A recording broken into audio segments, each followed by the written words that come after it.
are going to be joined now in our closing session by Rick Szostak. I'm hoping I'm pronouncing your name correctly. That was very good. Thank you. And who'll be talking about teaching about the future, a subject near and dear to my heart.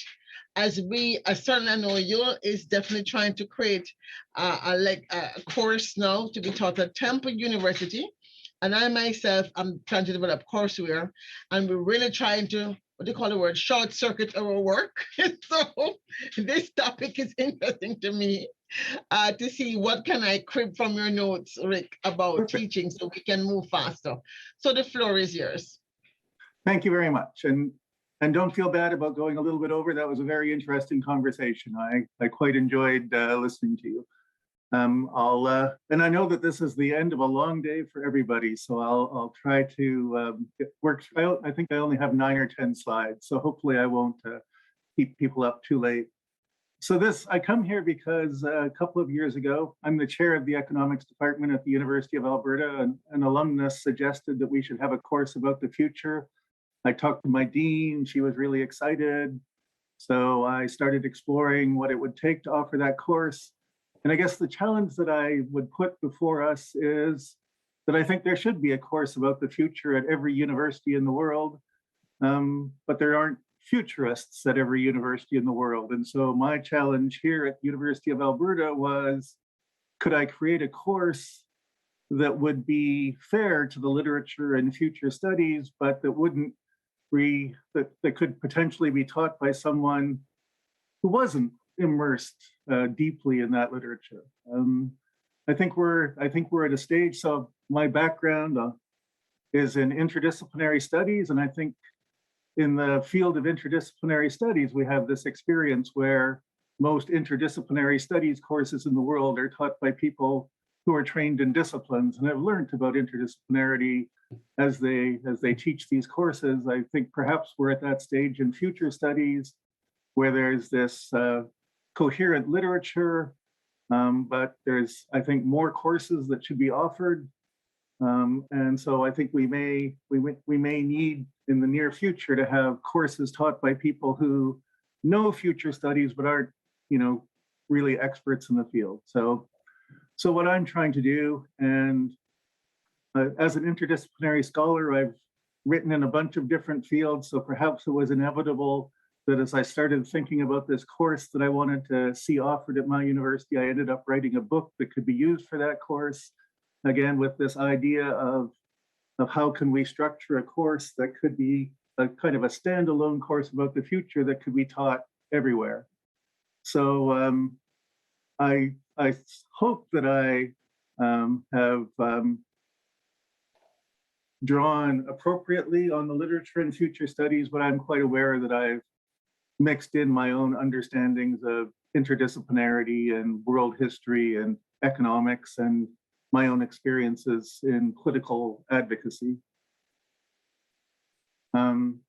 So there was this cool article in Futures a couple of years ago, some cluster analysis of publications in the field, identified 6 broad types of research that go on in future studies.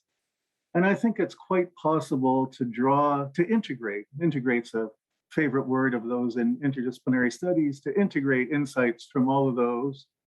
In particular, I think we can kind of, scale up some of the techniques designed for doing futures work with organizations. We can, I think, scale up to address societal futures. I think lots of people already do that. I think we can simultaneously talk about possible strategies to achieve incremental movement towards desirable futures, and at the same time deal with these literatures that forecast dramatic societal change in the near future. I don't know about you, but I know on different days, on some days, I'm still optimistic that we can save the world through incremental changes. And on other days, I think we're doomed and we're going through a major transformation. But I think either way, we need to know what kind of world we want in the future, whether we're going to collapse and build back or whether we're going to get there slowly. Both ways, we need to know where we want to head.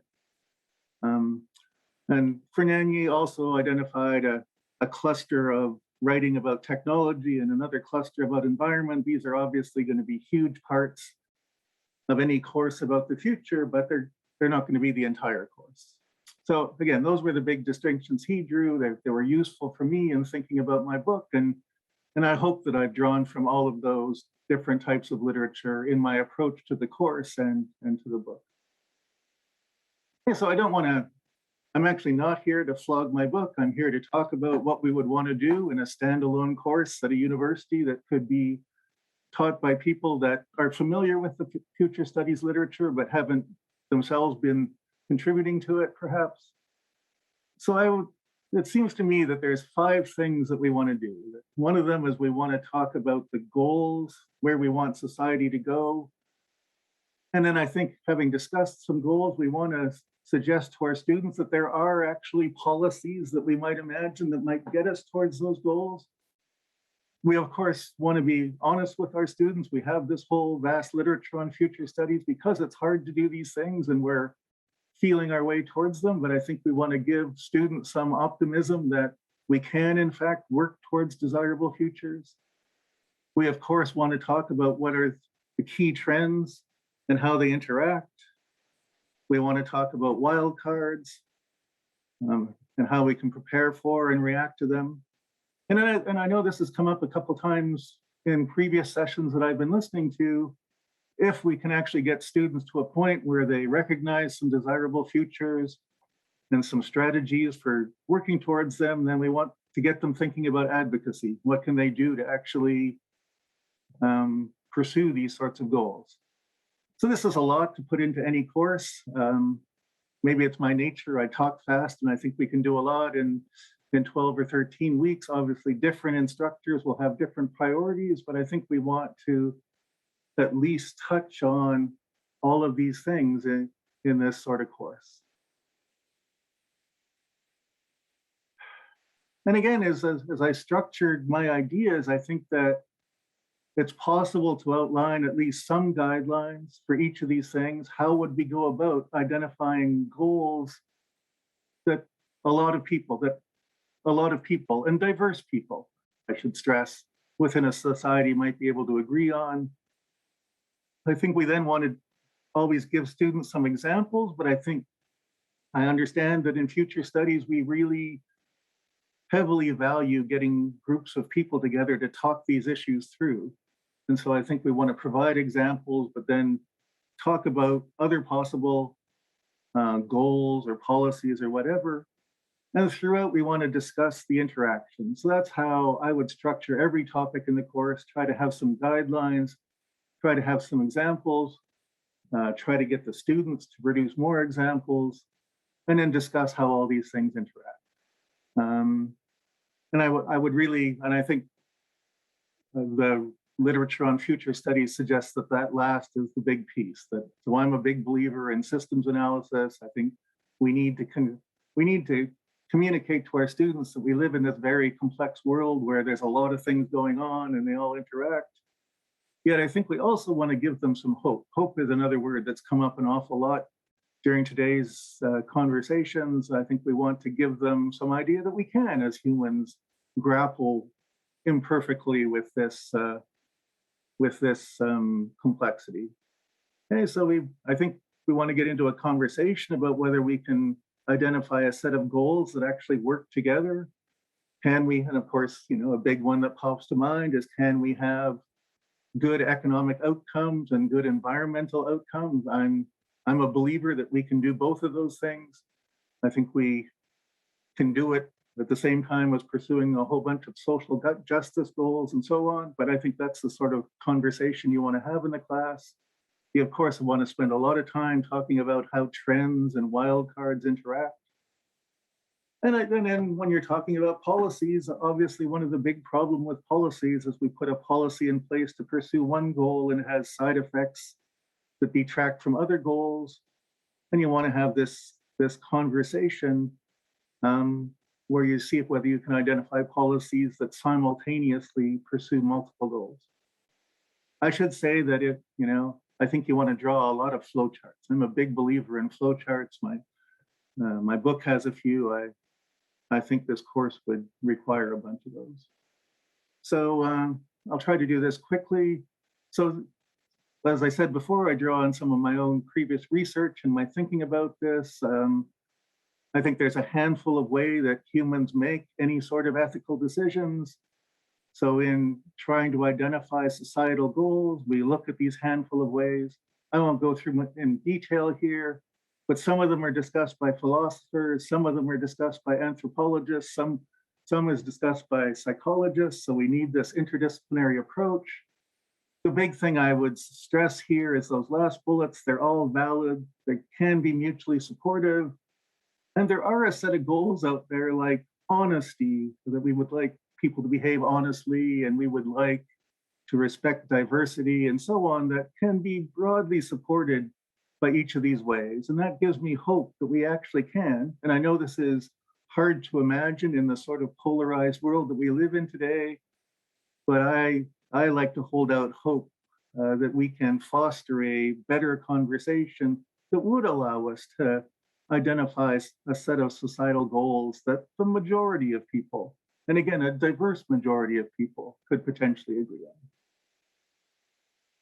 I'll skip over this slide really quickly. I kind of think what I would like to do is advocate bold policies that again have a potential for achieving broad public support. We tend to have these political battles over policies where it seems that one party will get elected and just erase everything that the other party did. I think we want a better conversation where we can actually introduce policies that will be sustained for a lengthy period of time. And again, as in all of these things, we want to, I think, suggest some and invite the students into conversation. So who can teach the course? Obviously, the ideal is to have someone who knows a lot about future studies. I'm not aware of anyone that I can draw upon at my institution right now to do that. I think the sort of course that I imagine can be taught by someone who's willing to do a lot of reading in the field. I have an article that should come out within the next day or two in World History Connected, which is an online journal talking about historians might be well prepared to teach such a course. That article also, of course, also talks a lot about how they can introduce elements of future studies into courses in world history itself. I'm at the moment on the verge of hiring people trained in economics to teach this course at my university. I think one of the things that makes it a little easier, and of course, team teaching would be wonderful at those institutions that can afford it, pull people together from different disciplines to lead conversations, but that's not going to be possible everywhere. I think one of the things that makes this course manageable is that it is a course where we really want to have the students in conversation much of the time, so that rather than having a professor up at the front of the room yabbering away most of the time, this will be a professor leading class discussions. And in those, there are these great tools or techniques that have been developed in future studies over the years. And again, I hope that I'm very conscious that I'm sure the people I'm talking to, that there's a lot of tacit knowledge that goes into doing these things with groups, and that you learn the more times you run a future wheel exercise, the better you get at guiding groups through it. Nevertheless, I think these techniques have been developed to such a stage where someone that I'm hoping, and this is one of the things you can perhaps correct me on, that at least for some of them, someone who's fairly new to the field can guide students through a future wheel exercise in a fairly good way and get the students to realize the things that we want them to realize, which is that we live in a complex world where lots of things interact. I quite like the idea of getting some students to work on one future wheel and other students to work on another future wheel, and then getting this different students together to see how their future wheels interact. But I think we also want to empower our students to get them to realize that they each have something unique to contribute. And I think that I would hope for a course that draws students from different disciplines and different cultural backgrounds, and that they can learn what I take to be one of the key lessons of future studies is that we do our best job of dealing with the future when we get people from different backgrounds together to have these sorts of conversations. And so again, I've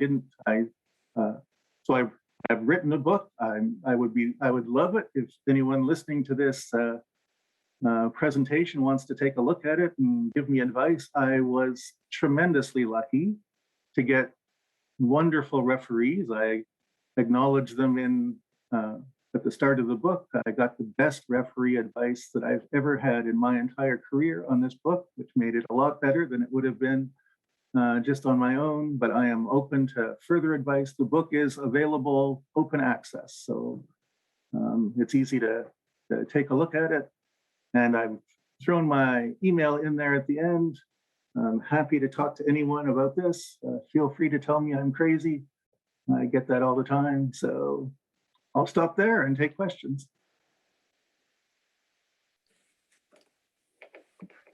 Thank you, thank you, thank you. I have a lot of questions because I'm one of these activist type people on a serious mission. So I was listening to it and I thought, you know, we have Annette here. She lives in the United States. You live, Annette, where do you live and what state you live in? Oh, me? Yeah, what state you live in? Can we put this back on gallery mode so we can see each other? Sure. That probably, if I stop sharing. If I stop sharing, there we go. Yeah. Good advice. So what state do you live in, Annette? Sure. So I'm Annette Gardner. I just retired from the University of California, San Francisco, where I taught in the School of Nursing. So a graduate level course, a basic Foresight 101 course. And I taught it since 2007. So I had plenty of time to tinker, which was really kind of essential. Now it's only a 10-session course, so not a full semester, would be truncated compared to your course. But what I observed over the years is that I had to make sure it spoke to the personal future of each student. And luckily I had a small seminar class, so I could be involved. The second thing is I finally decided to start with a building blocks model, like understanding the notion of change by understanding trends. And, you know, this has been the toughest nut to crack because even though these students should be more methods oriented, you know, just understanding and talking about relationships, systems thinking, cause and effect, correlation. This is always the tricky part, and cross-impacting is sometimes a major stretch. But that whole thing about, I would make them do scanning, like I'd make them read what, you know, and I'm a healthcare services researcher and evaluator. So my role is to get them to understand health in the broadest terms. So how do you scan the literature for things outside of nursing, you know, the bench sciences and biotech? You know, how do you get them to open up and look around on a regular basis? Like these would seem to be very fundamental attitudes, knowledge, attitudes, and behaviors that I needed to be able to change by 10 sessions. And so I'm happy to offline share my syllabus. I've retired. Peter Bishop has been super helpful to talk to over when I was teaching. And he, you know, there's, I think, an APF group of Foresight educators to talk, you know, get into the weeds around teaching. And, you know, and my biggest hurdle, as he points out repeatedly, is it's the institutions where we try to do this. So I actually wanted, you know, I wanted to bump this up to, I wanted to write a Foresight textbook for the health professionals. I wanted to get this up to the department and then cross, you know, we have 4 schools, nursing, medicine, dentistry, you know, have this cross university. I wanted this bottom up approach, and it got no traction. It got no traction. Well, how are you going to measure the outcomes? I'm like, I would be, you know, in a health sciences research environment, so they're going to shoot it down because of, you know, the evidence or the data. But anyway, no, I'm so glad to be talking with other educators because it feels a little bit trial and error. And I wish But I had do that. think what I want to say, Annette, is that one of the reasons I'm excited to be on this conversation is because I'm trying to do it in the engineering community. And there are very few people who teach foresight in engineering, but I'm tying it into the context of sustainability. You can't design for sustainability for a future you can't imagine, see, and describe. So I want to have, let's say, as you say, a building block approach to say, here's the basic course, and here's course number 2, here's course number 3, and then eventually, if you wanted to have a minor, you would have these 6 courses. So I have now been able to get a working group established. Tricky, I got that done. And we had a webinar yesterday with the hosted by the Global Engineering Deans Council, very tricky, right? And the International Federation of Engineering Educators. So I'm going to be certainly tapping into both you and Rick's mind as people who have, because many people are not willing to share their curriculum. I don't have the time.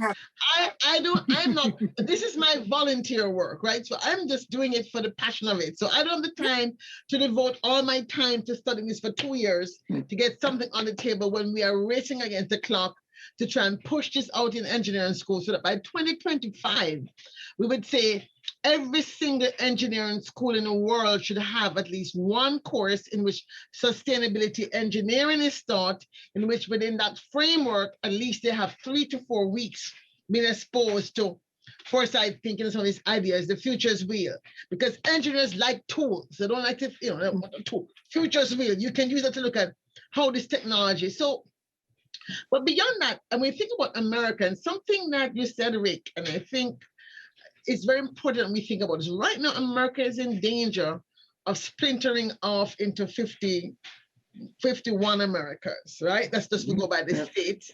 And then the other danger is the different ethnic group Americas, which is one reason why I as a rule tend not to support the charter school system. I believe in the public school system because I think that's where you are forced to learn to be American in that space. And so I'm wondering if we have, let's say, Annette, who is a freshly minted reach ready. Notice I didn't say retiree, reach ready, right? Freshly minted reach ready with some energy left, right? Can probably join me in my advocate stance. And I think Yul is also in this space where we're trying to reach to come up with a short, maybe half-day seminar type thing that we can do to people like school boards, right? Because they're elected officials, right? And take some of what you are doing, Rick, and say, okay, here's a quick and dirty method that we could do, but designed in such a way that we're not trying to say we're the only person who can do it for all of America for the next 5 years, but designed in such a way that once we have tested out a few times, right, we can then say to anybody who is doing public policy change, and Annette, you said something about teaching change, right? Anybody who's doing public policy or advocacy training, say, here is a set of tools that you might use in getting your school boards to be prepared to make the changes necessary in curriculum that we can really plan for America 2100 or America, whatever, 100 years from now, because I don't think we're doing a good job of it. No. And for me, that's a very frightening place to be. So why is frightening? Because for those of us from the America's hemisphere, if America sneezes, we catch a cold. The Caribbean and all of Central America. So you see all of this foment going on in Central America now, which is because it's so, our economies are so indelibly tied to the US economy. So America's discomfort is in no way beneficial to, let's say, the future sustainability and prosperity of especially those countries, again, from Mexico down to Venezuela, that the Caribbean Sea laps. And I'm wondering, what would be your thoughts on, I know you're doing it for a long-term course, but is it that we can identify some elements around change management and future thinking that would be good for you to say, okay, we're going to do this for like educator, school boards or council executives that are not going to give up more than half a day, if you're lucky. If you're lucky, you get half a day. But if we're able to insert ourselves, what is it that we could learn from what you're doing to do not just the textbook introduction to foresight, but more like, here is American history, here is America's potential future. Let them do some exercises and then say, how does this relate now to your particular city, county, state, town, school board? So I actually like to look at what Wendy Schultz does. She does a really great workshop with exercises. She's very engaging. She's very confident.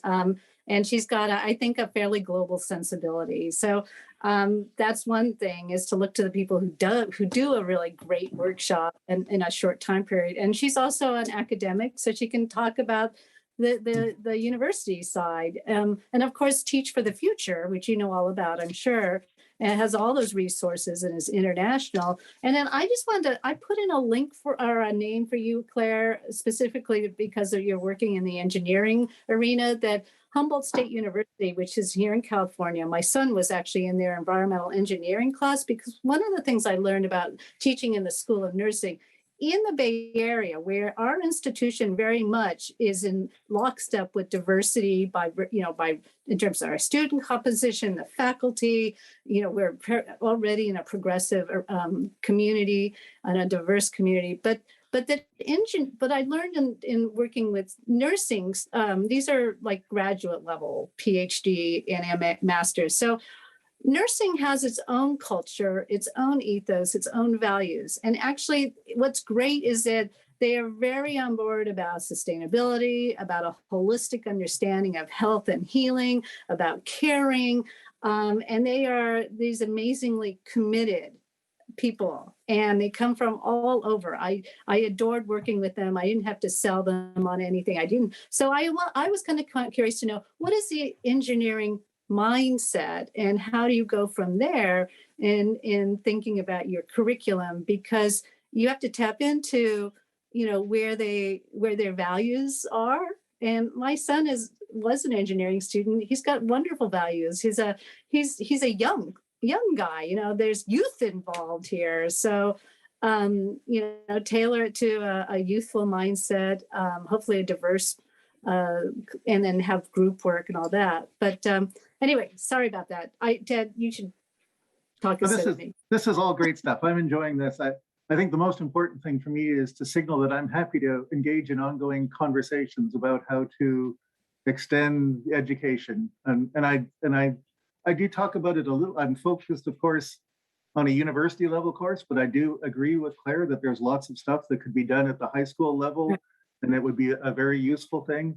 I guess I think I have one advantage that Annette didn't have, is that I'm in the Faculty of Arts, and so I'm hoping that we'll get this course to a diverse, economists, political scientists, music majors, and so on, and that will give us some diversity. And in my past experience teaching interdisciplinary courses, you often get these great conversations and it helps the sociology major recognize that they learned something useful in sociology that the economist doesn't know, and so on. So, and we're also, Edmonton's a surprisingly multicultural place, so I'm hoping that we would also get other kinds of diversity in this sort of class. And I do think that's, because Claire has mentioned exercises, I think there's some content you want to communicate, but I think the best part is to do these sorts of exercises, especially if you get the right group together, and if you can get the school board members to recognize that they've learned something valuable during the exercise, then it's easier for them to imagine that high school students will also get something valuable out of the exercise.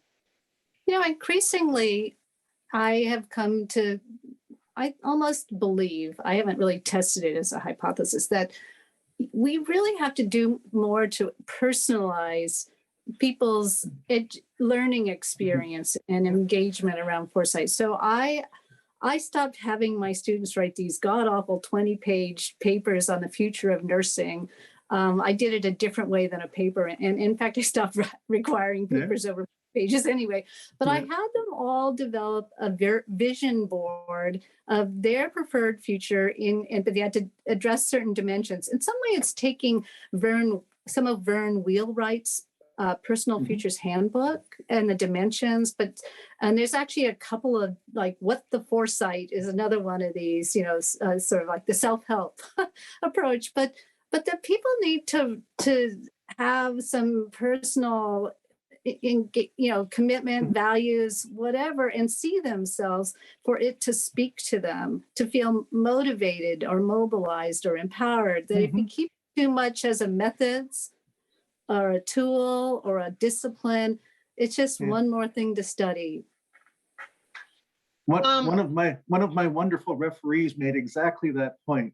But I think that you're right. We want to get students reflecting on what their future might look like and what they can do to shape their personal future and the society that they want that personal future to unfold in. Yeah. Right, and a vision board is really handy because you work with images. And images kind of break people out of their mindset, like a collage. I think we're getting a message in chat that we've finished off the day and are supposed to wind down. So. Okay. But I have to come to bring this to a close. Thank you so much, Rick. Thank you so much, Annette. Thank you so much for your rich conversation. I'll be in touch with both of you. I hope I can find you on LinkedIn. Rick, I did write your email down, and Annette, I hope I can find it on LinkedIn, and we can connect and continue our conversation there. With that, thank you all for being part of our conversation today. And if you're watching online somewhere in the world, see you all tomorrow. Take care. Bye-bye. All right. Thanks. Thanks a lot. Bye. Thank you.